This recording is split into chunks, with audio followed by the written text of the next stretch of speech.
আসসালামু আলাইকুম রহমতুল্লাহি ওয়া বারাকাতুহু। বিসমিল্লাহির রহমানির রহিম। ওহে সুন্নাহর অনুসারীগণ, পরস্পরের প্রতি কোমল হন। 37 পৃষ্ঠা। কল্যাণকর কথা ব্যতীত অন্য সব কথা থেকে জবান হেফাজত করা। মহান আল্লাহ বলেন, ইয়া আইয়ুহাল্লাযীনা আমানুত্তাকুল্লাহা ওয়া কুলু কাওলান সাদীদা يصلح لكم أعمالكم ويغفر لكم ذنوبكم ومن يطع الله ورسوله فقد فاز فوزا عظيما। আল-আহজাব।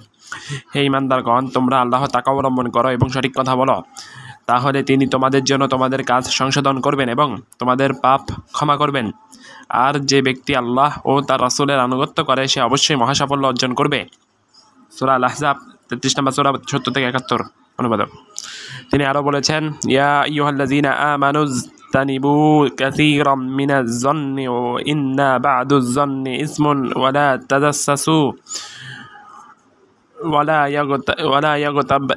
ইয়াগতাব বা'দুকুম বা'দা আইয়ুহিব্বু আহাদুকুম আন ইয়াকুলা লাহমা আখিহি মাইতান ফাকারিহতুমুহু ওয়াত্তাকুল্লাহ ইন্নাল্লাহা তাওয়াবুর রহিম। হে ঈমানদারগণ, তোমরা অধিকাংশ অনুমান হতে দূরে থাকো, কারণ কোনো অনুমান পাপ। আর তোমরা একে অন্যের গোপনীয় বিষয় অনুসন্ধান করো না এবং একে অন্যের গীবত করো না। তোমাদের মধ্যে কি কেউ তার মৃত ভাইয়ের গোশত খেতে চাইবে? বস্তুত তোমরা তো একে ঘৃণ্যই মনে করো। আর তোমরা আল্লাহ তাকওয়া অবলম্বন করো। নিশ্চয় আল্লাহ তওবা গ্রহণকারী, পরম দয়ালু। সূরা হুজুরাত 49 নম্বর সূরা 12 নম্বর আয়াত অনুবাদক।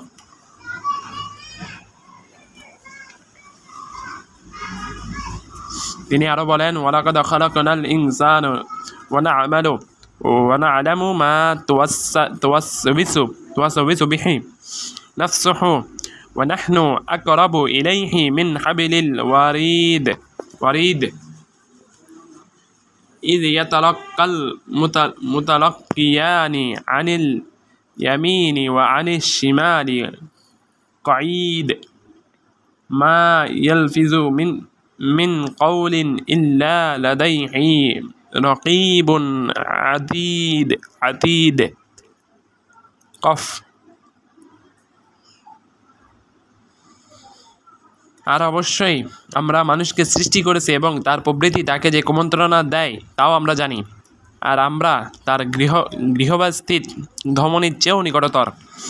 যখন তার ডানে ও বামে বসা দুজন ফেরেশতা পরস্পর তার আমল লেখার জন্য গ্রহণ করে, সে যে কথাই উচ্চারণ করে তার সাথে সদা উপস্থিত সংরক্ষণকারী রয়েছে। সূরা আল কাফ 50 নম্বর সূরা 16 থেকে 18 নম্বর আয়াত। মহান আল্লাহ বলেন, ওয়াল্লাযীনা ইউযুনাল মুমিনিনা ওয়াল মুমিনাতি বিগাইরি মাকতাসাবু ফাকাদ ইহতামালু বুহতানান ওয়া ইসমাম মুবিনা। আল-আহজাব। আর যারা মুমিন পুরুষ ও মুমিন নারীদেরকে কষ্ট দেয় যা তারা করেনি, তার জন্য নিশ্চয়ই তারা অপবাদ ও স্পষ্ট পাপের বোঝা বহন করল। সূরা আল-আহজাব 33 নম্বর সূরা 58 নম্বর আয়াত অনুবাদক। আবু হুরায়রা রাদিয়াল্লাহু আনহু থেকে বর্ণিত, তিনি নিশ্চয় রাসূল সাল্লাল্লাহু আলাইহি সাল্লাম বলেছেন, আতাদরুনা মাল গিয়াবাতু ক্বালু আল্লাহু ওয়া রাসূলুহু আ'লাম ক্বালা যিকরুকা আখাকা বিমা ইয়াকরাহু ক্বিলা আফারাআইতা ইন কানা ফি আখি মা আকুল ক্বালা ইন কানা ফিহি মা তাকুলু ফাকাদ ইগতাবতাহু ওয়া ইন লাম ইয়াকুন ফিহি ফাকাদ বাহাত্তাহ। তোমরা কি জানো গীবত কি? সাহাবিগণ বললেন, আল্লাহ ও তার রাসূল ভালো জানেন। রাসূল সাল্লাল্লাহু আলাইহি সাল্লাম বললেন, গীবত হলো তোমার ভাইয়ের এমন কিছু আলোচনা করা যা সে অপছন্দ করে। তার কাছে আরজ করা হলো এই ব্যাপারে আপনার কি অভিমত? আমি যা বলছি তা যদি আমার ভাইয়ের মধ্যে থাকে। জবাবে তিনি সাল্লাল্লাহু আলাইহি সাল্লাম বলেন, তুমি যা বলছো তা যদি তোমার ভাইয়ের মধ্যে থাকে তবেই তো তুমি তার গীবত করলে, আর তুমি যা বলছো তা যদি তার মধ্যে না থাকে তাহলে তুমি তাকে অপবাদ দিলে। সহিহ মুসলিম হাদিস 2579, 2589, 2589, 2589 মুসলিম। মহান আল্লাহ বলেন, ওয়ালা তাকফু মা লাইসা লাকা বিহি ইলম ইন্নাস সামআ ওয়াল বাসারা ওয়াল ফুয়াদা কুল্লু উলাইকা কানা আনহু মাসউলা। আল ইসরা। আর যে বিষয়ে তোমার জ্ঞান নেই তার অনুসরণ করো না। কান, চোখ, হৃদয় এদের প্রত্যেকটি সম্পর্কে কৈফিয়ত তলব করা হবে। সূরা আল ইসরা 17 নম্বর সূরা 36 নম্বর আয়াত। অনুবাদক আবু হুরায়রা রাদিয়াল্লাহু আনহু থেকে বর্ণিত, তিনি বলেন, রাসূল সাল্লাল্লাহু আলাইহি ওয়াসাল্লাম বলেছেন, ইন্নাল্লাহা ইয়ারদা লাকুম সালাসা ওয়া ইয়াকরাউ লাকুম সালাসা ফায়ারদা লাকুম আন তা'বুদুহু ওয়া লা তুশরিকু বিহি শাইয়ান ওয়া আন তা'তাসিমু বিহাবলিল্লাহি জামিআন ওয়া লা তাফাররাকু ويكره لكم قيل وقال وكثرة السؤال وإضاعة المال। নিশ্চয়ই আল্লাহ তোমাদের তিনটি জিনিস পছন্দ করেন এবং তিনটি জিনিস অপছন্দ করেন। তিনি পছন্দ করেন, 1, তোমরা তার ইবাদত করবে, 2, তার সাথে কাউকে শরিক করবে না, 3, তোমরা আল্লাহর রজ্জুকে সমবেতভাবে আঁকড়ে ধরবে, দলে দলে বিভক্ত হয়ে যাবে না। আর তিনি অপছন্দ করেন, 1, অনর্থক কথাবার্তা, 2, অত্যাধিক প্রশ্ন করা, 3, সম্পদ নষ্ট বা অপচয় করা। সহিহ মুসলিম হাদিস 1715, জানি না। সহিহ বুখারী হাদিস 2408, সহিহ মুসলিমে মুগীরা রাদিয়াল্লাহু আনহু এর হাদিসে বর্ণিত হয়েছে। আবু হুরায়রা রাদিয়াল্লাহু আনহু থেকে বর্ণিত, তিনি নবী সাল্লাল্লাহু আলাইহি সাল্লাম থেকে বর্ণনা করেন, নবী সাল্লাল্লাহু আলাইহি সাল্লাম বলেছেন, কুতিবা আলা বনি আদম নাসিবুহু মিনাজ জানা মুদরিকুন যালিকা লা মাহালাতা ফালআইনানি জিনাহুমা النظر والأذنان زناهما استماع واللسان زناه الكلام واليد زناها البطش والرجل زناها الخطى والقلب يهوى ويتمنى ويصدق ذلك الفرج ويكذبه।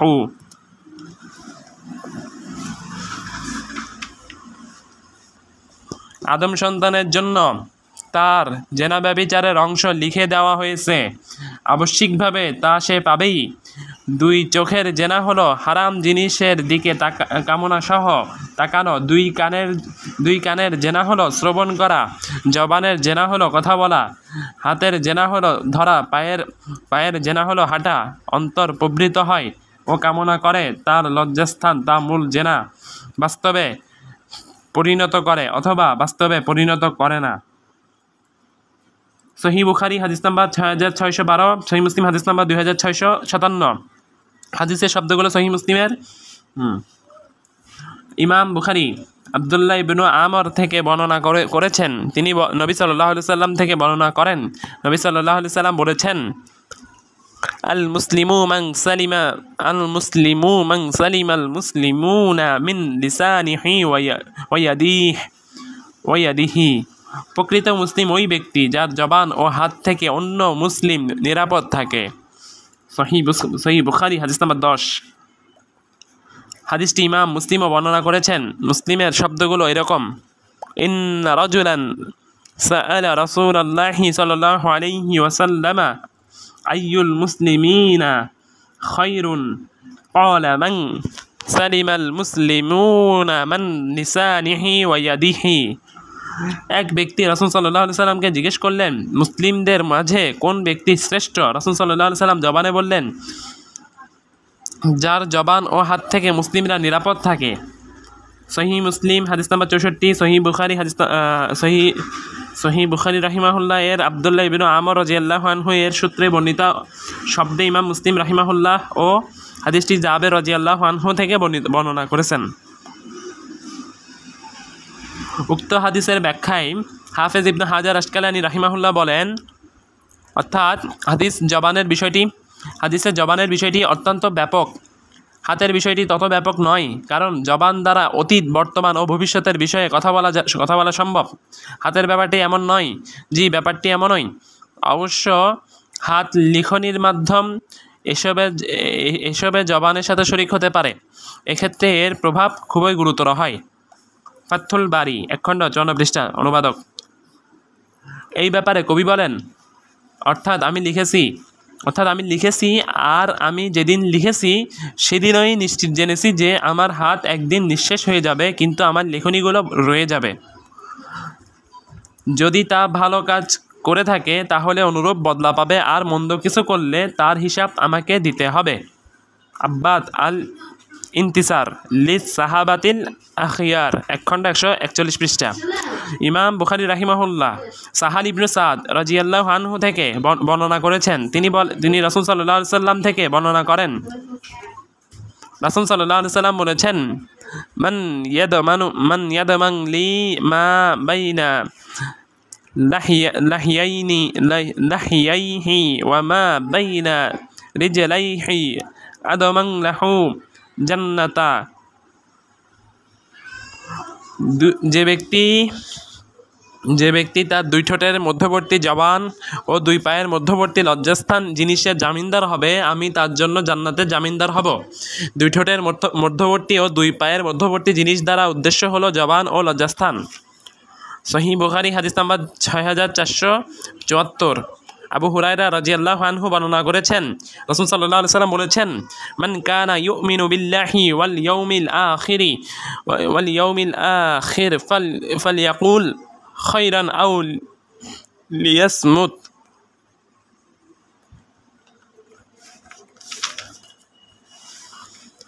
যে ব্যক্তি আল্লাহ ও পরকালের প্রতি বিশ্বাস রাখে সে যেন কল্যাণকর কথা বলে নতুবা চুপ থাকে। সহিহ বুখারী হাদিস নাম্বার 6475, সহিহ মুসলিম হাদিস নাম্বার 74। এই হাদিসের ব্যাখ্যা ইমাম নববী রাহিমাহুল্লাহ তার শারহুল আরবাঈন কিতাবে বলেন, ইমাম শাফি রাহিমাহুল্লাহ বলেছেন, হাদিসের মর্মার্থ হলো, যখন কোনো কথা বলতে চাইবে তখন চিন্তা করবে, যদি তার কাছে প্রতিভাত হয় যে তাতে কোনো ক্ষতি নেই তাহলে তা বলবে, আর যদি তার কাছে প্রতিভাত হয় যে তাতে ক্ষতি আছে অথবা ক্ষতি থাকার ব্যাপারে সন্দেহ হয় তাহলে তা বলা থেকে বিরত থাকবে। শারহু মুসলিম 2 খণ্ড 19 পৃষ্ঠা। অনুবাদক: জনকা আলেম থেকে বর্ণিত আছে, তিনি বলেছেন, আমলনামা লিপিবদ্ধকারী ফেরেশতাদের আমল লিপিবদ্ধ করার জন্য যদি তোমাদের কাগজ ক্রয় করে দিতে হতো তাহলে তোমরা অনেকেই কথাই বলা থেকে চুপ থাকতে। ইমাম নববী শারহু আরবাঈন হাদিস 15 পৃষ্ঠা 50। অনুবাদক: ইমাম আবু হাতেম ইবনু হিব্বান আল বুসুতি রাহিমাহুল্লাহ বলেছেন, অর্থাৎ জ্ঞানী ব্যক্তির জন্য আবশ্যক হলো কথা বলা, একান্ত আবশ্যক না হলে আবশ্যিকভাবেই চুপ থাকা। কারণ কথা বলে পরে অনুশোচনা করেছে এদের সংখ্যা কতই না বেশি, আর চুপ থাকার কারণে অনুশোচনা করতে হয়েছে এদের সংখ্যা কতই না কম। মানুষের মাঝে সবচেয়ে বেশি হতভাগ্য ও বিপদগ্রস্ত ওই ব্যক্তি যাকে বদ্ধ হৃদয় আর অনিয়ন্ত্রিত খোলা জবান দেওয়া হয়েছে। রাউজাতুল উকালা ওয়া নুজহাতুল ফুজালা পৃষ্ঠা 45। তিনি আরও বলেছেন, অর্থাৎ জ্ঞানী ব্যক্তির জন্য আবশ্যক হলো মুখ ও গানের মাঝে ইনসাফ বজায় রাখা। তার জানা আবশ্যক যে তাকে দুটি কান আর একটি জবান দেওয়া হয়েছে, যাতে বলার চেয়ে শোনার পরিমাণ বেশি হয়। কারণ যখন সে কথা বলে তখন কখনো কখনো এই জন্য তাকে অনুশোচনা করতে হয়, কিন্তু চুপ থাকলে এজন্য তাকে অনুশোচনা করতে হয় না। যা সে বলে ফেলেছে তা ফিরিয়ে নেওয়ার চেয়ে যা সে বলেনি তা ফিরিয়ে নিতে বেশি সক্ষম। কথা বলে ফেললে সে কথার অধীনস্থ হয়ে যায়, আর না বললে কথা তার অধীন থেকে যায়। রাউজাতুল উকালা ওয়া নুজহাতুল ফুজালা পৃষ্ঠা 47। তিনি আরও বলেছেন, অর্থাৎ জ্ঞানী ব্যক্তির জবান থেকে হৃদয়ের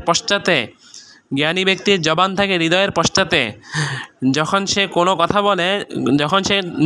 কোনো কথা বলতে চায় সেটি হৃদয় বা বিবেকের কাছে ফিরে যায়। যদি সেটি অর্থবহ হয় তাহলে তা ব্যক্ত করে, আর অর্থবহ না হলে ব্যক্ত করে না। আর জাহেল ব্যক্তির হৃদয় থাকে জবানের এক প্রান্তে, ফলে জবানে যা আসে তাই বলে, কারণ তার কথাকে সে বিবেক দ্বারা পরখ করে দেখে না। যে ব্যক্তি তার জবান হেফাজত করতে পারে না সে তার দিন বুঝতে সমর্থ হয় না। রাউজাতুল উকালা ওয়া নুজহাতুল ফুজালা পৃষ্ঠা 49।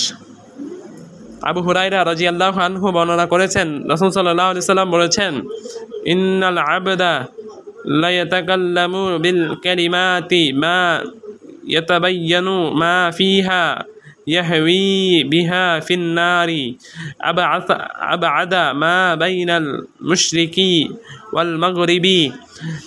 নিশ্চয় বান্দা কোনো সময় এমন কথা বলে যার ক্ষতি বা পরিণাম সে বুঝতে পারে না, অথচ সে কথার কারণে সে জাহান্নামে পূর্ব ও পশ্চিমের দূরত্বের চেয়েও বেশি দূরে নিপতিত হয়। সহিহ বুখারী হাদিস নাম্বার 6477, সহিহ মুসলিম হাদিস নাম্বার 2988। হাদিসের শব্দগুলো সহিহ মুসলিমের। মুআজ রাদিয়াল্লাহু আনহু এর উদ্দেশ্যে রাসূল সাল্লাল্লাহু আলাইহি সাল্লামের উপদেশ সম্বলিত হাদিস রয়েছে। রাসূল সাল্লাল্লাহু আলাইহি সাল্লাম বলেছেন, জবানের অবাঞ্ছিত ফসল ছাড়া অন্য কিছু মানুষকে মুখ বা নাকের উপর অধমুখে নিক্ষেপ করবে কি? হে আল্লাহর নবী, আমরা যে কথা বলি এই জন্য কি আমাদের পাকড়াও করা হবে? মুআজ রাদিয়াল্লাহু আনহু এর এমন প্রশ্নের জবাবে রাসূল সাল্লাল্লাহু আলাইহি সাল্লাম উপরযুক্ত কথা বললেন। সুনানে তিরমিজি হাদিস নাম্বার 2616। তিনি হাদিসটিকে হাসান ও সহিহ বলেছেন।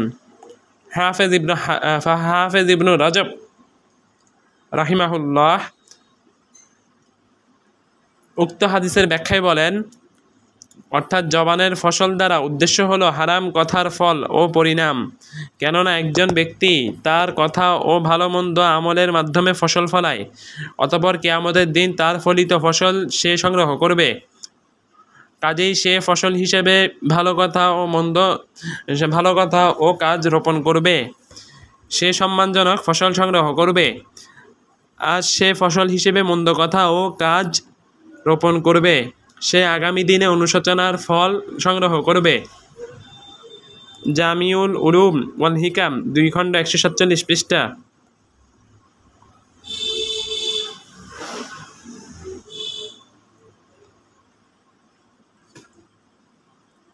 তিনি আরও বলেছেন, অর্থাৎ এই হাদিস প্রমাণ করে যে জবান সংযত রাখা, নিয়ন্ত্রণ করা ও বেঁধে রাখা হলো সমস্ত কল্যাণের মূল।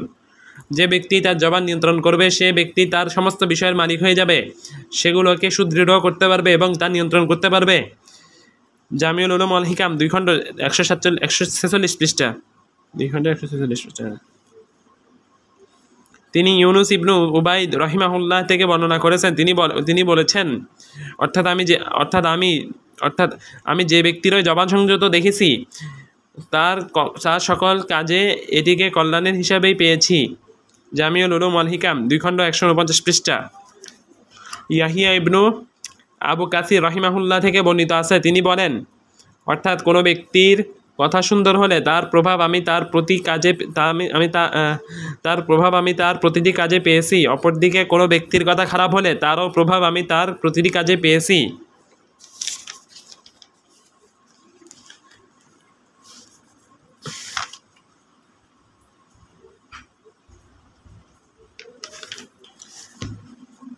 ইমাম মুসলিম রাহিমাহুল্লাহ আবু হুরায়রা রাদিয়াল্লাহু আনহু থেকে বর্ণনা করেছেন, রাসূল সাল্লাল্লাহু আলাইহি সাল্লাম বলেছেন,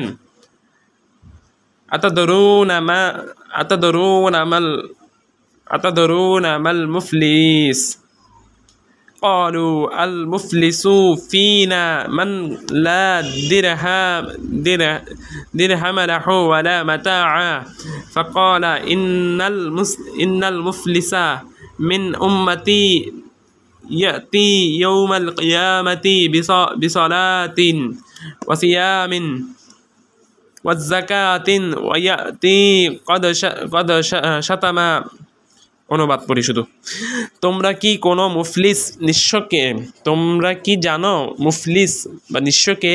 সাহাবিগণ বললেন, আমাদের মাঝে মুফলিস বা নিঃস্ব ওই ব্যক্তি যার কোনো রৌপ্য মুদ্র নেই, আর অন্য কোনো পণ্যও নেই।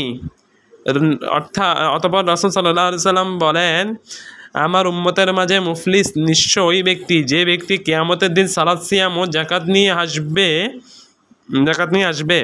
কিন্তু সাথে সাথে তার অবস্থা এমন থাকবে যে সে দুনিয়াতে এই ব্যক্তিকে গালি দিয়েছে, ওই ব্যক্তিকে অপবাদ দিয়েছে, অমুক ব্যক্তির মাল ভক্ষণ করেছে, অমুকের রক্ত প্রবাহিত করেছে, অমুককে প্রহার করেছে।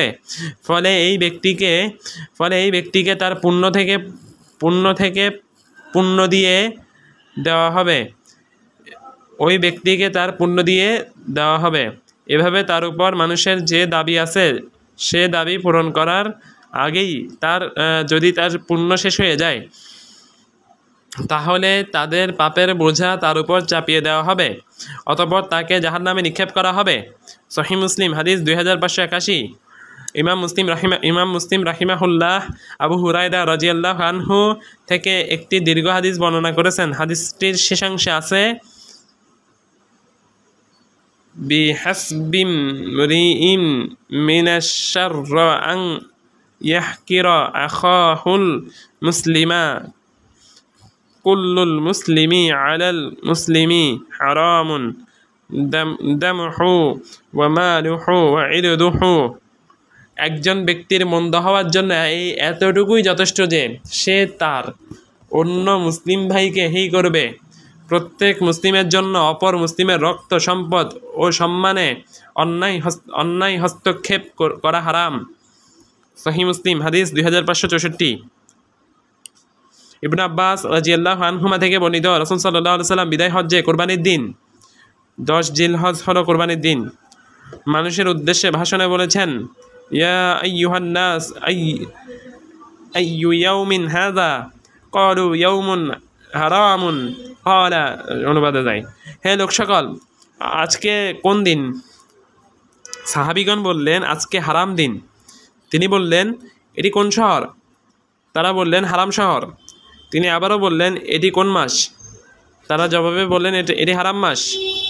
অতঃপর তিনি বললেন, জেনে রেখো নিশ্চয়ই তোমাদের রক্ত, সম্পদ ও সম্মান তোমাদের উপর হারাম এই মাসে, এই শহরে, আজকের এই দিনটি যেমন হারাম। তিনি কথাটি কয়েকবার বললেন। জেনে রেখো নিশ্চয়ই তোমাদের রক্ত, সম্পদ ও সম্মান তোমাদের উপর হারাম এই মাসে, এই শহরের, আজকের এই দিনটি যেমন হারাম। এই মাসে, এই শহরে, আজকের এই দিনটি যেমন হারাম। তিনি কথাটি কয়েকবার বললেন। তারপর তিনি তার মাথা উত্তোলন করে বললেন, হে আল্লাহ, আমি কি তোমার বার্তা মানুষের কাছে পৌঁছিয়েছি? হে আল্লাহ, আমি কি তোমার বার্তা মানুষের কাছে পৌঁছিয়েছি? আব্দুল্লাহ ইবনে আব্বাস রাদিয়াল্লাহু আনহুমা বলেন, ওই সত্তার শপথ যার হাতে আছে আমার প্রাণ, নিশ্চয়ই এটা ছিল উম্মতের জন্য তার অন্তিম উপদেশ। উপস্থিত উপস্থিত ব্যক্তিরা যেন অনুপস্থিত ব্যক্তিদের কাছে এই বার্তা পৌঁছে দেয়, তোমরা আমার পরে কাফেরদের মতো হয়ে যেও না, তোমরা আমার পরে কাফেরদের মতো হয়ে যেও না যে তোমরা একে অন্যের গর্দানে প্রহার করবে। ইমাম বুখারী রাহিমাহুল্লাহ তার সহিহ বুখারীতে হাদিস নাম্বার 1739 ও ইমাম মুসলিম রাহিমাহুল্লাহ তার সহিহ মুসলিমে আব্দুল্লাহ ইবনে আব্বাস রাদিয়াল্লাহু আনহুমা থেকে বর্ণনা করেন। হাদিসের শব্দগুলো সহিহ বুখারীর। ইমাম মুসলিম রাহিমাহুল্লাহ আবু হুরায়রা রাদিয়াল্লাহু আনহু থেকে বর্ণনা করেছেন, রাসূল সাল্লাল্লাহু আলাইহি সাল্লাম বলেছেন, যে ব্যক্তি মানুষকে কোনো হেদায়েতের দিকে আহ্বান করবে সে ব্যক্তি যারা সে হেদায়েত অনুসরণ করবে তাদের সমপরিমাণ সওয়াব পাবে, এতে তাদের সওয়াবের কোনো কমতি হবে না। অনুরূপভাবে যে ব্যক্তি মানুষকে কোনো গোমরাহির দিকে আহ্বান করবে সে ব্যক্তি যারা সে গোমরাহি অনুসরণ করবে তাদের সমপরিমাণ গুনাহ পাবে, এতে তাদের গুনাহের কোনো কমতি হবে না। সহিহ মুসলিম হাদিস নাম্বার 2674। আদম সন্তান যখন মারা যায় তিনটি আমল ছাড়া তার সমস্ত আমল বন্ধ হয়ে যায়। এই হাদিসের ব্যাখ্যায় হাফেজ মুনজিরি রাহিমাহুল্লাহ তার আত-তারগিব ওয়াত তারহিব কিতাবে বলেন, অর্থাৎ এই হাদিস এবং অনুরূপ হাদিসের ভিত্তিতে উপকারী ইলম লিপিবদ্ধকারী এর সওয়াব পাবেন এবং পরবর্তীতে যতদিন লেখা অবশিষ্ট থাকবে এই লেখা যারা পড়বে অথবা এখান থেকে অন্য কেউ লিখবে অথবা তদনুযায়ী আমল করবে তাদের সমপরিমাণ লিপিবদ্ধকারী সওয়াব পাবেন। তার পূর্বোক্ত হাদিস, যে ব্যক্তি ভালো রীতি চালু করবে তার ভিত্তিতে অনুরূপকারী ও পাপকে অবধারিত করে এমন বিষয় লিপিবদ্ধকারী এর পাপ পাবে এবং পরবর্তীতে যতদিন লেখা অবশিষ্ট থাকবে এই লেখা যারা পড়বে অথবা এখান থেকে অন্য কেউ লিখবে অথবা তদনুযায়ী আমল করবে তাদের সমপরিমাণ লিপিবদ্ধকারীর পাপ পাবে। আল্লাহ সর্বাধিক জ্ঞাত।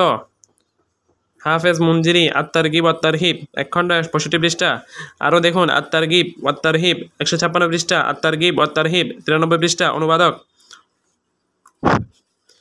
ইমাম বুখারী রাহিমাহুল্লাহ আবু হুরায়রা রাদিয়াল্লাহু আনহু থেকে বর্ণনা করেছেন, রাসূল সাল্লাল্লাহু আলাইহি সাল্লাম বলেছেন, ইন্নাল্লাহা ক্বালা মান আদালি ওয়ালিয়ান ফাকাদ আযানতুহু বিল হারবি।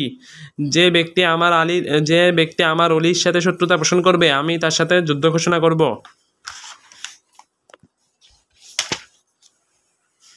ধারণা করা ও অন্যের দোষ খুঁজে বেড়ানো। মহান আল্লাহ বলেন, ইয়া আইয়ুহাল্লাযীনা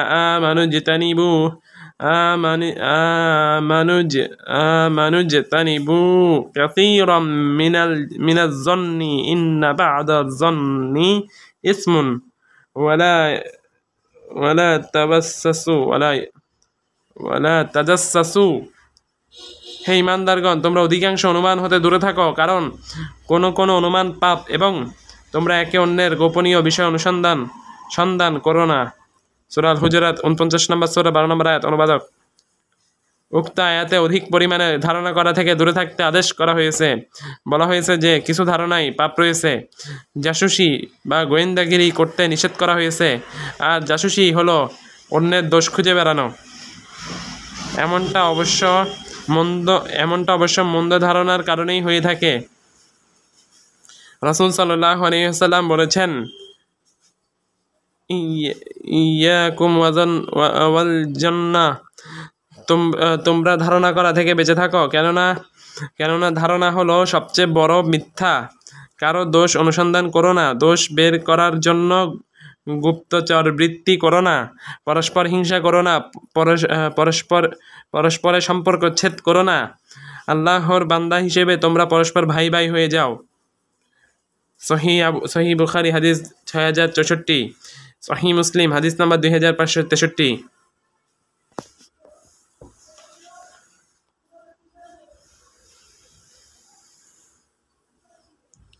অর্থাৎ তুমি তোমার মুমিন ভাইয়ের ব্যাপারে যথাসম্ভব ভালো ছাড়া মন্দ ধারণা করবে না। এটি ইমাম ইবনু কাসির রাহিমাহুল্লাহ সূরা আল হুজুরাতের আয়াতের তাফসিরে উল্লেখ করেছেন। তাফসিরে ইবনু কাসির আল ইলমিয়া প্রকাশনী 7 খণ্ড 352 পৃষ্ঠা। অনুবাদক তাহজিব গ্রন্থের ভাষ্যমতে বাকর ইবনু আবদুল্লাহ আল মুজানি রাহিমাহুল্লাহ বলেছেন, অর্থাৎ তুমি এমন কথা বলা থেকে বেঁচে থাকো যে কথা সঠিক হলো তোমাকে কোনো সওয়াব দেওয়া হয় না, কিন্তু যদি তুমি ভুল করো তাহলে পাপ দেওয়া হয়, আর সেটি হলো তোমার ভাইয়ের ব্যাপারে মন্দ ধারণা পোষণ করা।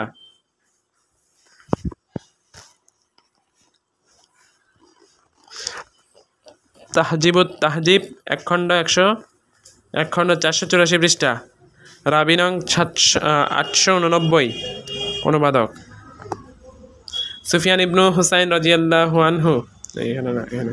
আবু কিলাবা আব্দুল্লাহ ইবনু জায়েদ আল জারমি রাহিমাহুল্লাহ বলেন, অর্থাৎ যখন তোমার ভাই সম্পর্কে কোনো অপ্রীতিকর কিছু তোমার কাছে পৌঁছাবে তখন তুমি সাধ্যমতো তার জন্য ওজর খুঁজবে।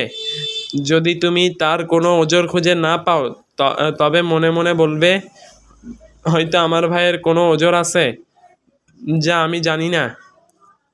আবু নুআইম আল ইসফাহানি হিলিয়াতুল আউলিয়া 2 খণ্ড 285 পৃষ্ঠা। সুফিয়ান ইবনু হুসাইন রাহিমাহুল্লাহ বলেন, অর্থাৎ আমি ইয়াস ইবনু মুআবিয়া রাহিমাহুল্লাহ এর নিকট এক ব্যক্তি সম্পর্কে মন্দ কিছু উল্লেখ করলে তিনি আমার দিকে তাকিয়ে বললেন, তুমি কি রোমকদের সাথে যুদ্ধ করেছ?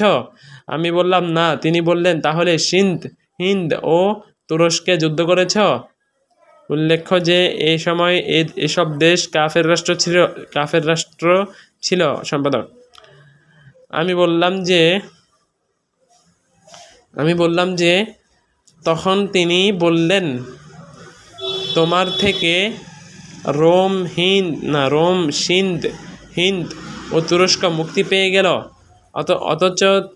অথচ তোমার মুসলিম ভাই রক্ষা পেল না।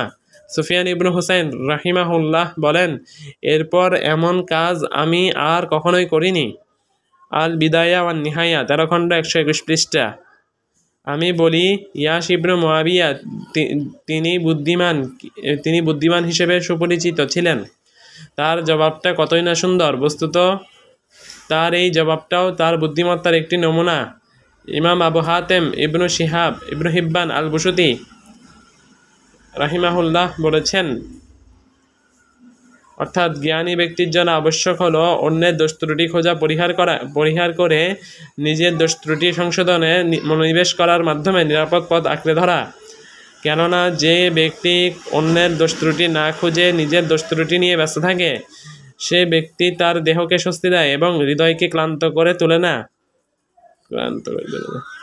কাজেই যখনই সে নিজের মধ্যে কোনো দোষ অবগত হয়, অনুরূপ দোষ অন্যের মধ্যে দেখলে সেটা তার কাছে সহজ হয়ে যায়, আর সে ব্যক্তি নিজের দোষ বাদ দিয়ে অন্যের দোষ নিয়ে ব্যস্ত হয়ে পড়ে, আর অন্তর অন্ধ হয়ে যায়, শরীর পরিশ্রান্ত হয়ে যায় এবং নিজের দোষ ছেড়ে দেওয়া তার জন্য কঠিন হয়ে যায়। রাউজাতুল উকালা ওয়া নুজহাতুল ফুজালা পৃষ্ঠা 45। তিনি আরও বলেছেন, অর্থাৎ অন্যের দোষ খোঁজা নিফাকের অংশ, যেমনইভাবে ভালো ধারণা পোষণ করা ঈমানের অংশ। জ্ঞানী ব্যক্তি তার ভাইয়ের ব্যাপারে সুধারণা পোষণ করেন আর তার ভাইয়ের দুঃখ ও দুশ্চিন্তাগুলোর সাথে একান্তে শরীক হন। যেমনইভাবে জাহেল ব্যক্তি তার ভাইদের ব্যাপারে মন্দ ধারণা পোষণ করে আর তার দুঃখ ও অপরাধ সম্পর্কে সে চিন্তা করে না। রাউজাতুল উকালা ওয়া নুজহাতুল ফুজালা পৃষ্ঠা 133। আসসালামু আলাইকুম ওয়া রাহমাতুল্লাহি ওয়া বারাকাতুহু। বিসমিল্লাহ, আলহামদুলিল্লাহি ওয়াহদা, ওয়াসসালাতু ওয়াসসালামু আলা রাসূলিল্লাহ ওয়া আলা আলিহি ওয়া সাহবিহি আজমাইন, আম্মা বাদ। বই ওহে সুন্নাহর অনুসারীগণ, পরস্পরের প্রতি কোমল হন। পৃষ্ঠা 54। নম্রতা ও কোমলতা। মহান আল্লাহ তার নবী মুহাম্মদ সাল্লাল্লাহু আলাইহি ওয়াসাল্লাম সম্পর্কে বিবরণ দিতে গিয়ে বলেছেন যে তিনি মহান চরিত্রের উপর প্রতিষ্ঠিত ছিলেন। তিনি বলেছেন, ওয়া ইন্নাকা লাআলা খুলুকিন আযীম। আল কলাম 4। নিশ্চয়ই আপনি সুমহান চরিত্রের উপর আছেন। সূরা আল কলাম 68 নম্বর সূরা 4 নম্বর আয়াত। অনুবাদক, আর তিনি তাকে নরম ও কোমল গুণের অধিকারী হিসেবে আখ্যায়িত করেছেন। তিনি বলেছেন, ফাবিমা রাহমাতিম মিনাল্লাহি লিনতা লাহুম ওয়ালাউ কুনতা ফাজ্জান গালিযাল কলবি লানফাদ্দু মিন হাওলিক। আল ইমরান 159। আল্লাহর পক্ষ থেকে করুণার কারণে আপনি তাদের প্রতি কোমল হয়েছেন। যদি আপনি রূঢ় কঠিন হৃদয়ের অধিকারী হতেন তাহলে আপনার পাশ থেকে তারা দূরে সরে যেত। সূরা আল ইমরান 3 নম্বর সূরা 159 নম্বর আয়াত। অনুবাদক, তিনি তার সম্পর্কে আরও বলেছেন যে তিনি মুমিনদের প্রতি দয়ালু মমতাশীল।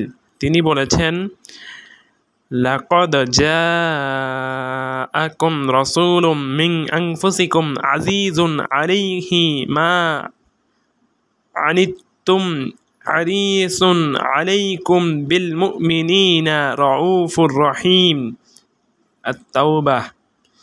তোমাদের মধ্য থেকেই তোমাদের কাছে একজন রাসূল এসেছেন, তোমাদের যে দুঃখ কষ্ট হয় তা তার জন্য বড়ই বেদনাদায়ক। তিনি তোমাদের মঙ্গলকামী, মুমিনদের প্রতি অত্যন্ত দয়ালু করুণাময়। সূরা তাওবা 9 নম্বর সূরা 128 নম্বর আয়াত। অনুবাদক, রাসূল সাল্লাল্লাহু আলাইহি ওয়াসাল্লাম কোমলতার আদেশ দিয়েছেন, উৎসাহিত করেছেন। তিনি বলেছেন, ইয়াসসারু ওয়ালা তুআসসিরু ওয়ালা তুআসসারু ওয়াবাশশারু ওয়ালা তুনাফফারু। তোমরা সহজতা আরোপ করো, কঠিন করো না। মানুষকে সুসংবাদ প্রদান করো, মানুষকে শুভ সংবাদ দাও, তাদেরকে বিতাড়িত করো না। হাদিসটি আনাস ইবনে মালিক রাদিয়াল্লাহু আনহু থেকে সংকলন করেছেন ইমাম বুখারী হাদিস 69 ও মুসলিম হাদিস 1734। আবু মুসা আশআরী রাদিয়াল্লাহু আনহু থেকে সংকলন করেছেন ইমাম মুসলিম হাদিস 1732। এর শব্দগুলো নিম্নরূপ: বাশশারু ওয়ালা তাফফারু ওয়ায়াসসারু ওয়ালা তুআসসিরু। তোমরা মানুষকে শুভ সংবাদ দাও, তাদেরকে বিতাড়িত করো না, সহজতা আরোপ করো, কঠিন করো না। আবু হুরায়রা রাদিয়াল্লাহু আনহু বর্ণনা করেছেন, রাসূল সাল্লাল্লাহু আলাইহি ওয়াসাল্লাম মসজিদে প্রস্রাবকারী বেদুইনের ঘটনা প্রসঙ্গে সাহাবীদের উদ্দেশ্যে বলেছিলেন,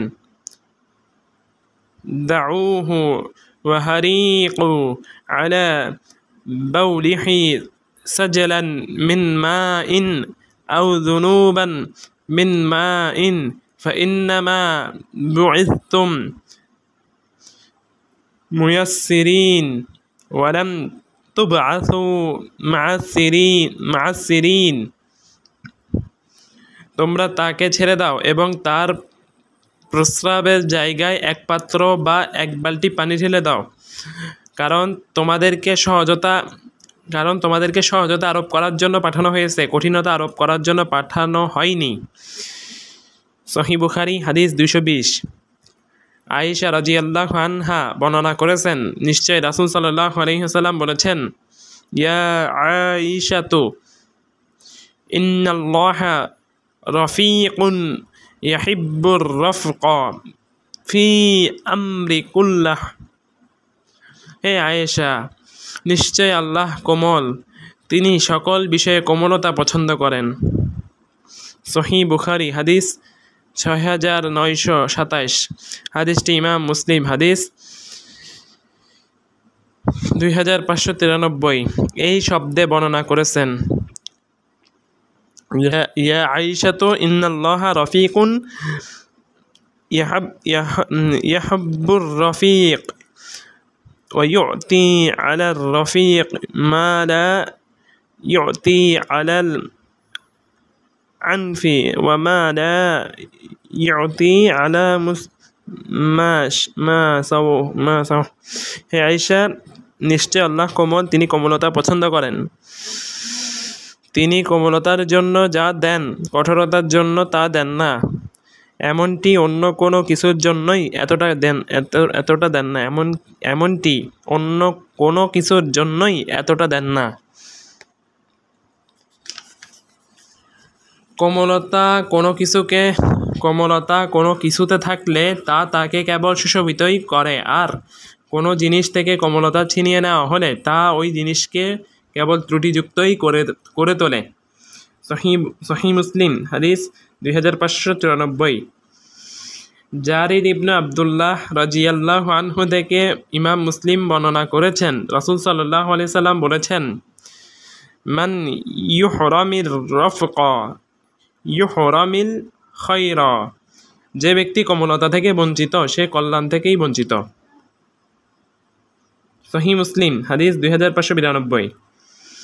মহান আল্লাহ তার সম্মানিত দুজন নবী মূসা ও হারুন আলাইহিমাসসালাম কে আদেশ করেছিলেন তারা যেন ফেরাউনকে নম্রতা ও কোমলতার সাথে দাওয়াত দেন। তিনি বলেন, ইযহাবা ইলা ফিরআউনা ইন্নাহু তাগা ফাকুলা লাহু কওলান লায়্যিনান লাআল্লাহু ইয়াতাযাক্কারু আও ইয়াখশা। আপনারা উভয়ে ফেরাউনের কাছে যান, সে তো সীমালঙ্ঘন করেছে। আপনারা তার সাথে নরম কথা বলবেন, হয়তো সে উপদেশ গ্রহণ করবে অথবা ভয় করবে। সূরা তাহা 20 নম্বর সূরা 43 থেকে 44 নম্বর আয়াত। অনুবাদক, মহান আল্লাহ সাহাবীদেরকে পারস্পরিক দয়ালু হিসেবে আখ্যায়িত করেছেন। তিনি বলেছেন, মুহাম্মাদুর রাসূলুল্লাহ والذين معه أشداء على الكفار رحماء بينهم। মুহাম্মদ আল্লাহর রাসূল, আজ যারা তার সাথে রয়েছেন তারা কাফেরদের প্রতি কঠোর আর নিজেদের মাঝে দয়ালু। সূরা আল ফাতহ 48 নম্বর সূরা 29 নম্বর আয়াত। অনুবাদক, কোনো আলেম ভুল করলে তার ব্যাপারে আহলুস সুন্নাহর অবস্থান হলো তার পক্ষে ওজর পেশ করা হবে, তাকে বিদআতি বলা যাবে না, তাকে পরিত্যাগ করা যাবে না। রাসূল সাল্লাল্লাহু আলাইহি ওয়াসাল্লাম এরপর কেউ ভুল ত্রুটি থেকে নিরাপদ নন, কাজেই কোনো আলেমই ভুল থেকে মুক্ত নন। কেউ ভুল করলে সেই ভুলের অনুসরণ করা যাবে না, আবার এই ভুলকে তার দোষ ও তার থেকে মানুষকে সতর্ক করার হাতিয়ার হিসেবে গ্রহণ করা যাবে না, বরং তার অনেক সঠিকতার বিবেচনায় এই সামান্য ভুল ক্ষমার্য বলে বিবেচিত হবে। এই ধরনের যেসব আলেম গত হয়েছেন তাদের ইলম থেকে ফায়দা নেওয়া যাবে, তবে তাদের ভুলের অনুসরণ করার ব্যাপারে সতর্ক থাকতে হবে। তাদের জন্য দোয়া করা হবে, তাদের জন্য রহমত চাওয়া হবে। আর জীবিত থাকলে চাই সে আলেম হোক অথবা তালেবে ইলম হোক, তার ভুলের ব্যাপারে নম্রতা, কোমলতা ও ভালোবাসার সাথে সতর্ক করতে হবে, যাতে তিনি ভুল থেকে নিরাপদ থাকতে পারেন এবং সঠিক পথে ফিরে আসতে পারেন। বিগত উলামায়ে কেরামের মাঝে যাদের আকীদাগত বিষয়ে কিছুটা ত্রুটি ছিল তাদের মধ্যে অন্যতম হলেন ইমাম বাইহাকি, ইমাম নববী, ইমাম ইবনু হাজার আসকালানি রাহিমাহুমুল্লাহ। কিন্তু তাদের ইলম থেকে ওলামা তালাবা কেউ অমুখাপেক্ষী নন, বরং তাদের লিখনীগুলো ইলমে মনোনিবেশকারীদের জন্য গুরুত্বপূর্ণ রেফারেন্স বুক হিসেবে বিবেচিত। ইমাম আহমদ ইবনু হুসাইন আবু বাকর আল বাইহাকি তার ব্যাপারে হাফেজ যাহাবী রাহিমাহুল্লাহ বলেছেন,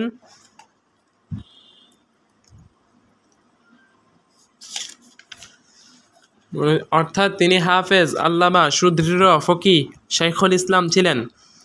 শিয়ারু আলামিন নুবালা 18 খণ্ড 163 পৃষ্ঠা ও তৎপরবর্তী পৃষ্ঠা। তিনি আরও বলেছেন, অর্থাৎ তার ইলমে বারাকাহ দেওয়া হয়েছিল, তিনি অনেক উপকারী কিতাব লিখেছেন প্রাগুক্ত। তিনি আরও বলেছেন, অর্থাৎ তিনি বাড়িতে বিচ্ছিন্ন হাদিস সংগ্রহকরণ ও কিতাব লিপিবদ্ধকরণে মনোনিবেশ করেন। অতঃপর 10 খণ্ডে আস-সুনানুল কাবীর গ্রন্থ রচনা করেন। এমন কিতাব আর কেউ রচনা করতে পারেননি। এরপর তিনি তার অন্যান্য আরও অনেক কিতাবের নাম উল্লেখ করেন। আর তার আস-সুনানুল কুবরা বড় বড় 10 খণ্ডে ছাপা হয়েছে। প্রাগুক্ত হাফেজ জাহাবি রাহিমাহুল্লাহ তার ব্যাপারে হাফেজ আব্দুল গাফির ইবনু ইসমাইল রাহিমাহুল্লাহ এর একটি মন্তব্য নকল করেছেন। তিনি বলেছেন, অর্থাৎ তার রচনাগুলো প্রায় 1000 খণ্ড সম্বলিত। এমন কাজ ইতপূর্বে আর কেউ করতে পারেননি। তিনি যুগপৎভাবে ইলমুল হাদিস, ফিকহ ও হাদিসের সূক্ষ্ম দোষ ত্রুটির বর্ণনার কাজগুলো সন্নিবেশ করেছেন এবং হাদিসসমূহের মাঝে সামঞ্জস্যতা বিধানের কাজে মনোনিবেশ করেছিলেন। প্রাগুক্ত হাফেজ জাহাবি রাহিমাহুল্লাহ তার ব্যাপারে আরও বলেন, অর্থাৎ বাইহাকির রচনাগুলো খুবই মর্যাদাবান, অত্যন্ত উপকারী। ইমাম বাইহাকির মতো সুন্দর লিখনী খুব কম মানুষই লিখতে পেরেছেন। কাজেই আলেমদের জন্য উচিত হলো তার এসব কিতাব, বিশেষত তার আস-সুনানুল কুবরা এর ব্যাপারে গুরুত্ব দেওয়া। প্রাগুক্ত ইমাম ইয়াহিয়া ইবনু শারাফ আন-নববী রাহিমাহুল্লাহ তার ব্যাপারে হাফেজ জাহাবি রাহিমাহুল্লাহ বলেন, অর্থাৎ তিনি ইমাম, একক ও অদ্বিতীয় হাফেজ, আদর্শ, শাইখুল ইসলাম, ওলিদের নিদর্শন, অনেক উপকারী কিতাবের রচয়িতা ছিলেন। তাজকিরাতুল হুফাজ 4 খণ্ড 259 পৃষ্ঠা। তিনি আরও বলেছেন, অর্থাৎ তিনি আত্মসংগ্রাম, সূক্ষ্ম আল্লাভীরতার সাথে আমল করা, আত্মপর্যবেক্ষণ, সকল প্রকার কালেমা থেকে মনকে পরিশুদ্ধ রাখা, কালেমার সমস্ত নাকপাশ মুছে ফেলা প্রভৃতি গুণের অধিকারী হওয়ার পাশাপাশি তিনি হাদিসের বিভিন্ন ইলম, রিজাল, বিশুদ্ধতা, হাদিসের সূক্ষ্ম ত্রুটি বিচ্যুতি প্রভৃতি জানার ক্ষেত্রে হাফেজ ছিলেন। শাফিঈ মাযহাব অবগত হওয়ার ক্ষেত্রে তিনি ছিলেন শীর্ষ পর্যায়ের। ইমাম ইবনু কাসির রাহিমাহুল্লাহ তার ব্যাপারে বলেন, অর্থাৎ তারপর তিনি কিতাব রচনায় মনোযোগ দেন। অতঃপর অনেক বিষয় তিনি জমা করেন। এক্ষেত্রে তিনি কিছু কিতাব পূর্ণতা দান করেন, আর কিছু কিতাব পূর্ণতা দিতে পারেননি। যেসব কিতাব তিনি পূর্ণতা দিয়েছিলেন তার মধ্যে অন্যতম হলো শারহু মুসলিম, আর রাউজা, আল মিনহাজ, আল রিয়াজ, আল আজগার, আত তিবিয়ান, তাহরিরুত তামবিহ, ওয়াতাসহিহুহু, তাহজিবুল আসমা ওয়াল লুগাত, তাবাকাতুল ফুকাহা প্রভৃতি। আর যেসব কিতাব তিনি পূর্ণতা দিতে পারেননি, যদি তিনি সেসব কিতাব পূর্ণতা দিতে পারতেন তাহলে এসব ক্ষেত্রে তিনি অতুলনীয় হতেন। তার মধ্যে অন্যতম হলো শারহু মুহাজ্জাব, যা আল মাজমু নামে অভিহিত। এটিকে কিতাবুর রিবা বা সুদ সংক্রান্ত আলোচনা পর্যন্ত পৌঁছেন। এই কিতাবে তিনি সুন্দর, উপকারী ও অভিনব পদ্ধতি অবলম্বন করেন উত্তমভাবে অন্যান্য মতামত সমালোচনা করেছেন। এখানে তিনি শিয়া, শাফিঈ মাযহাব ও অন্যান্য মাযহাবের ফিকহ লিপিবদ্ধ করেছেন। উপযুক্ত পন্থায় হাদিস, দুর্বোধ্য শব্দ, ভাষা এবং অন্যান্য গুরুত্বপূর্ণ বিষয় নিয়ে লিখেছেন, যা তারা এই কিতাব ছাড়া অন্য কিতাবে পাওয়া যায় না। ফিকহের ক্ষেত্রে এর চেয়ে উত্তম কিতাব আমার জানা নেই। অবশ্যই এখানে আরও অনেক বিষয় বর্ধিত ও সংযুক্ত করার প্রয়োজন আছে।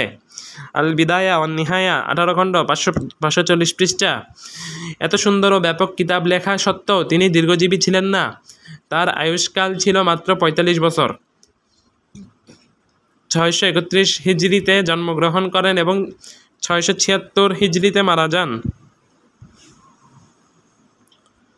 অনুরূপভাবে হাফেজ আহমদ ইবনু আলী ইবনু হাজার আল আসকালানি তিনি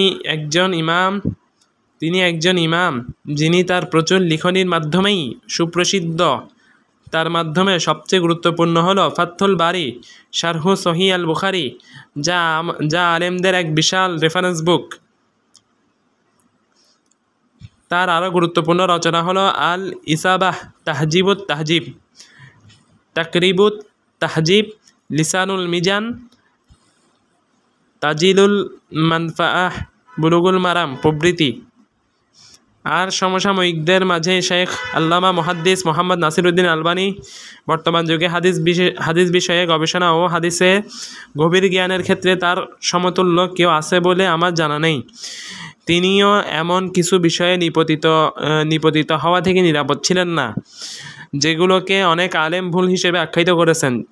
যেমন নারীদের পর্দার ক্ষেত্রে তার জোরদার বক্তব্য হলো মুখমণ্ডল ঢাকা আবশ্যক নয়, বরং মুস্তাহাব। তিনি যা বলেছেন তা যদিও হকও হয়, তবুও তা এমন হক যা গোপন রাখা উচিত, কেননা যেসব নারী খোলামেলা চলতে চায় তারাও এর উপর নির্ভর করছে। অনুরূপভাবে তার সিফাতু সালাতিন নবী কিতাব তিনি রুকুর পর বুকে হাত বাঁধাকে ভ্রান্ত ও বিদাত বলেছেন, অথচ এটি একটি মতভেদপূর্ণ মাসালা। অনুরূপভাবে সিলসিলা জয়ীফা হাদিস নাম্বার 2355। এক মুষ্টির বেশি দাড়িকে বাড়তি বিদাত হিসেবে আখ্যা দিয়েছেন। অনুরূপভাবে তিনি নারীদের জন্য স্বর্ণের বৃত্তাকার চুড়ি এবং বালা পরিধান করা হারাম বলেছেন। এসব ব্যাপারে আমি তার সমর্থন না করা সত্ত্বেও আমি এবং আমার বিবেচনায় অন্যরাও তার কিতাব অধ্যয়ন করা ও ফায়দা গ্রহণ করা থেকে অমুখাপেক্ষী নয়। এই ব্যাপারে ইমাম মালিক রাহিমাহুল্লাহ কতই না চমৎকার কথা বলেছেন। অর্থাৎ প্রত্যেকের কথাই কিছু গ্রহণ করা হবে আর কিছু প্রত্যাখ্যান করা হবে, তবে এই কবরবাসী ব্যতীত যার প্রতিটি কথাই গ্রহণযোগ্য। এই বলে তিনি নবী সাল্লাল্লাহু আলাইহি সাল্লামের কবরের দিকে ইশারা করলেন। মুয়াত্তা ইমাম মালিক 1 খণ্ড 251 পৃষ্ঠা, তাহকিক আল আজমি, অনুবাদক।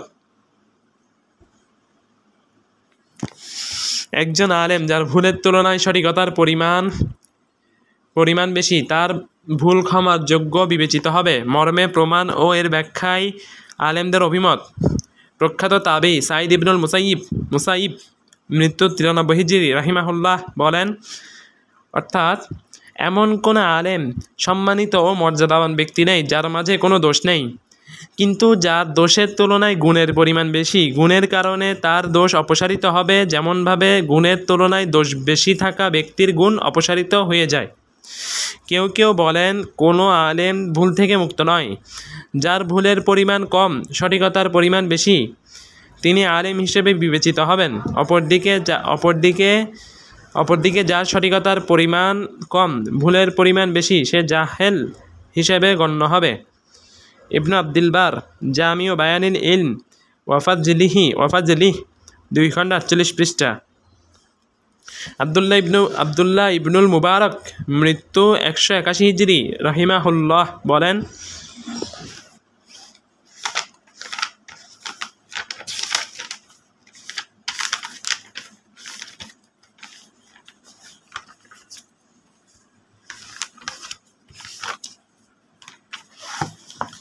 অর্থাৎ কোনো ব্যক্তির ভালো কর্ম যখন মন্দ কর্মের উপর প্রাবল্য পায়, তখন তার মন্দ জিনিসগুলো আলোচনা করা হবে না। আর কোনো ব্যক্তির মন্দ কর্ম যখন ভালো কর্মের উপর প্রাবল্য পায়, তখন তার ভালো জিনিসগুলো আলোচনা করা হবে না। হাফেজ যাহাবি শিয়ারু আলামিন নুবালা 8 খণ্ড 352 পৃষ্ঠা, প্রথম ছাপা। ইমাম আহমদ ইবনু হাম্বাল মৃত্যু 241 হিজরি রাহিমাহুল্লাহ বলেন, অর্থাৎ খোরাসানের পুল ইসহাক ইবনু রাহওয়াই রাহিমাহুল্লাহ এর মতো আর কেউ পার হতে পারেননি। তার ব্যাপারে আমি এমন প্রশংসাসূচক কথা বলছি, যদিও তার সাথে আমাদের বেশ কিছু বিষয়ে মতানৈক্য রয়েছে, কারণ একে অন্যের সাথে মতানৈক্য করা মানুষের চিরাচরিত ব্যাপার। হাফেজ যাহাবি শিয়ারু আলামিন নুবালা 11 খণ্ড 371 পৃষ্ঠা। আবু হাতেম ইবনু হিব্বান আল বুসুতি মৃত্যু 354 হিজরি রাহিমাহুল্লাহ বলেছেন, অর্থাৎ আব্দুল মালিক ইবনু আবু সুলাইমান কুফাবাসীদের মাঝে অন্যতম শ্রেষ্ঠ ব্যক্তি ও হাফেজ ছিলেন। যারা হাদিস মুখস্থ হাদিস বর্ণনা করেন তাদের অধিকাংশই হাদিস বর্ণনায় দ্বিধা ধারণার ভুলে পতিত হন। এটা মোটেও ইনসাফের অন্তর্ভুক্ত নয় যে একজন মজবুত শেখ যার ন্যায়নিষ্ঠা বিশুদ্ধভাবে প্রমাণিত তাকে তার বর্ণনার কিছু দ্বিধাদ্বন্দ্বিত ভুলের কারণে বর্জন করা হবে। যদি আমরা এক্ষেত্রে বর্জন করার পথ অবলম্বন করি তাহলে ইমাম জুহুরি, ইমাম ইবনু জুরাইজ, সুফিয়ান সাউরি, ইমাম শুবাহ প্রমুখ আলেমদের হাদিস বর্জন করা আমাদের জন্য অবধারিত হয়ে যাবে, কারণ তারা হাফেজ মজবুত ইমাম ছিলেন, তারা মুখস্থ হাদিস বর্ণনা করতেন, তারা এমন নির্ভুল ছিলেন না যে হাদিস বর্ণনায় তাদের কোনো ভুল হয়নি। বস্তুত এই ধরনের রাবিদের ক্ষেত্রে সতর্কতামূলক এবং উত্তম নীতি হলো মজবুত রাবির বর্ণিত হাদিস গ্রহণ করা আর যে ব্যক্তি তাদের ভুল প্রমাণিত হবে তা বর্জন করা। তবে কোনো রাবি যদি এত অধিক পরিমাণে ভুল করেন যে তার সঠিকতার চেয়ে ভুলের পরিমাণ বেশি, তাহলে তখন তিনি পরিত্যাজ্য হিসেবে গণ্য হবেন।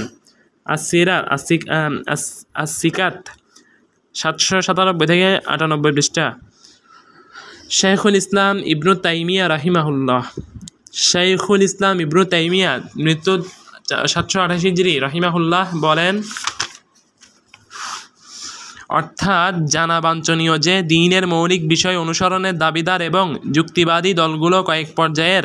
তাদের মধ্যে কতক দল শরীয়তের গুরুত্বপূর্ণ মৌলিক বিষয়ে সুন্নাহ পরিপন্থী, কতক দল কতিপয় সূক্ষ্ম বিষয়ে সুন্নাহ পরিপন্থী, আবার কতক আছে এমন যারা সুন্নাহ থেকে তাদের চেয়ে তুলনামূলক বেশি দূরত্বে অবস্থানকারীদের খণ্ডন করে।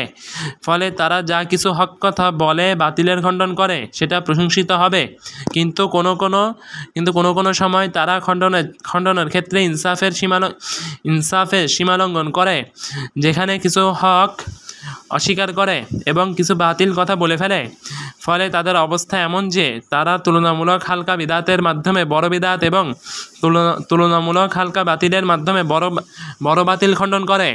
আহলুস সুন্নাহ ওয়াল জামায়াতের দিকে সম্পৃক্ত আহলুল কালাম বা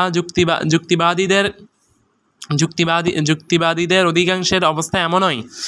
এই পর্যায়ের ব্যক্তিরা যদি তাদের বিদাতকে এমন চূড়ান্ত ভাষ্যে পরিণত না করে যে তার উপর নির্ভর করেই তারা মুসলিম জামাত থেকে আলাদা হয়ে যায়, আর তার ভিত্তিতেই তারা বন্ধুত্ব করে, আর তার ভিত্তিতে তারা অন্যের সাথে শত্রুতা করে, তাহলে এক্ষেত্রে আল্লাহ তাআলা তাদের এই ধরনের ভুলগুলো ক্ষমা করে দিবেন। এই উম্মাহর বেশ কিছু সালাফ ও বেশ কিছু ইমামও ইস্তিহাদ করে কথা বলে এ ধরনের ভুলে নিপতিত হয়েছিল। তাদের এমন কিছু বক্তব্য আছে যা কোরআন সুন্নাহ সাব্যস্ত দলিলের পরিপন্থী। অর্থাৎ এসব ভুলের কারণে যেসব সালাফ ও ইমামগণকে বর্জন করা যাবে না, তাদের থেকে ইলম নেওয়া বন্ধ করা যাবে না, তাদেরকে ইমাম ও আদর্শ হিসেবে উল্লেখ করা থেকে বাদ দেওয়া যাবে না।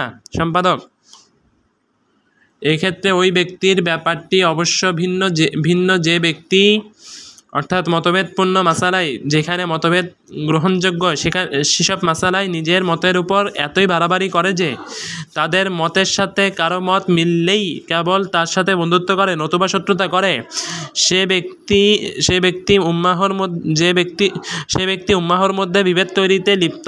যেমন অনেক ফিকহি মতভেদপূর্ণ মাসালায় অনেকে ভিন্ন মত পোষণকারীকে কোনোভাবে সহ্য করতে পারে না, এটি অবশ্যই বর্জনীয়। সম্পাদক, তার সাথে সহমত পোষণকারীর সাথে বন্ধুত্ব করে, তার বিরোধীর সাথে শত্রুতা পোষণ করে, মুসলিম জামায়াতের সাথে বিভেদ সৃষ্টি করে, ইজতিহাদ ও নিজস্ব মতামতের ক্ষেত্রে সহমত পোষণকারীদের বাদে তার বিরোধীদের কাফের ও ফাসিক আখ্যা দেয়, তাদের সাথে যুদ্ধ করা বৈধ মনে করে, এরাই হলো মতানৈক্য ও বিভক্তি সৃষ্টিকারী। মাজমুউল ফাতাওয়া 3 খণ্ড 348 থেকে 349 পৃষ্ঠা। তিনি আরও বলেছেন, অর্থাৎ পূর্ববর্তী ও পরবর্তী অনেক মুস্তাহিদ আলেম তারা এমন কিছু করেছেন ও বলেছেন যা মূলত বিদআত, কিন্তু তারা জানতেন না যে তা বিদআত। কারণ তারা হয়তো কোনো জয়ীফ হাদিসকে সহি মনে করেছিলেন, অথবা কিছু আয়াতের এমন অর্থ বুঝেছিলেন যা আয়াতের আদৌ উদ্দেশ্য নয়, অথবা তারা তা নিজস্ব মতামত হিসেবে ব্যক্ত করেছিলেন।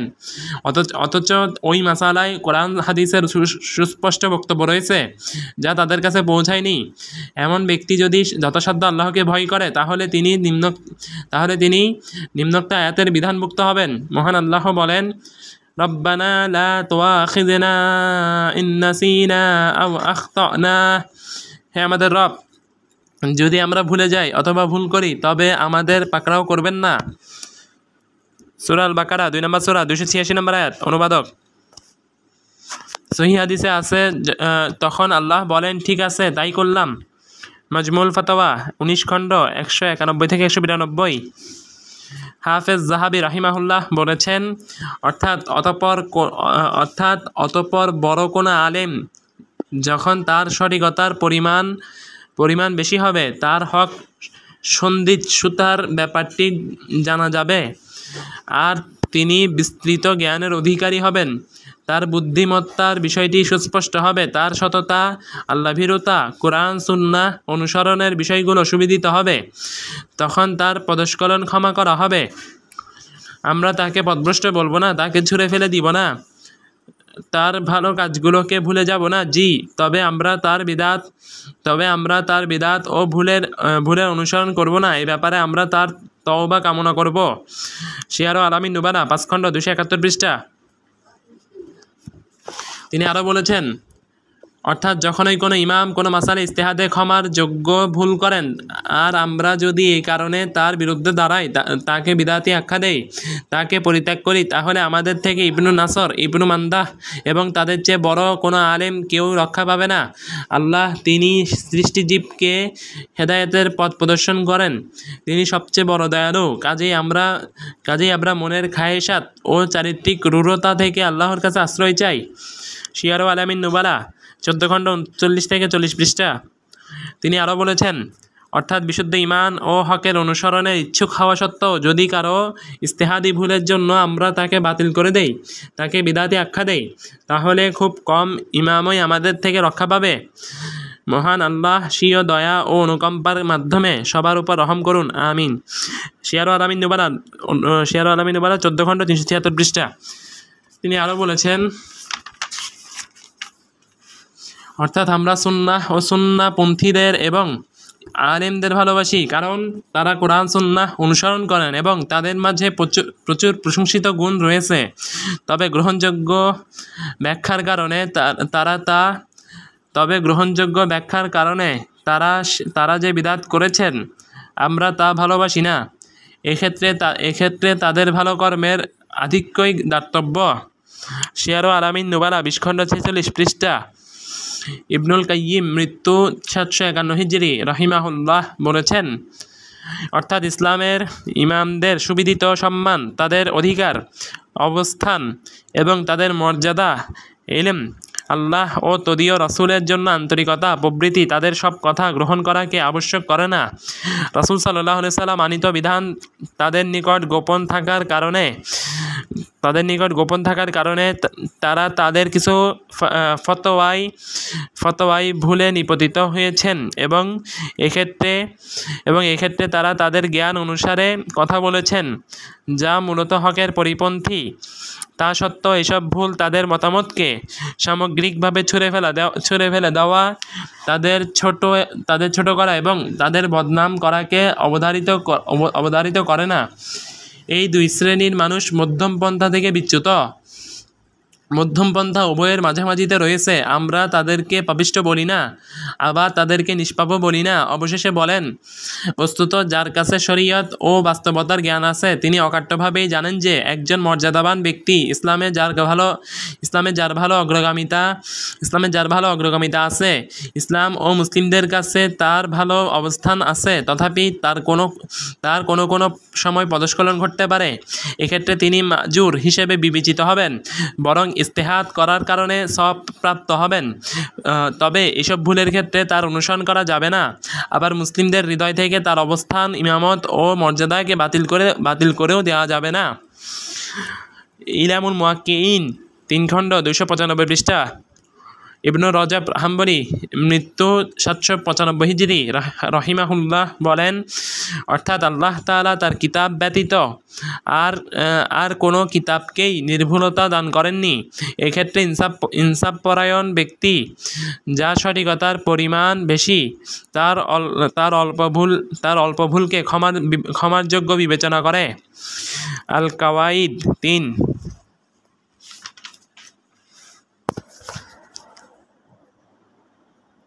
سبحانك اللهم وبحمدك أشهد أن لا إله إلا أنت أستغفرك وأتوب إليك. السلام عليكم ورحمة الله وبركاته.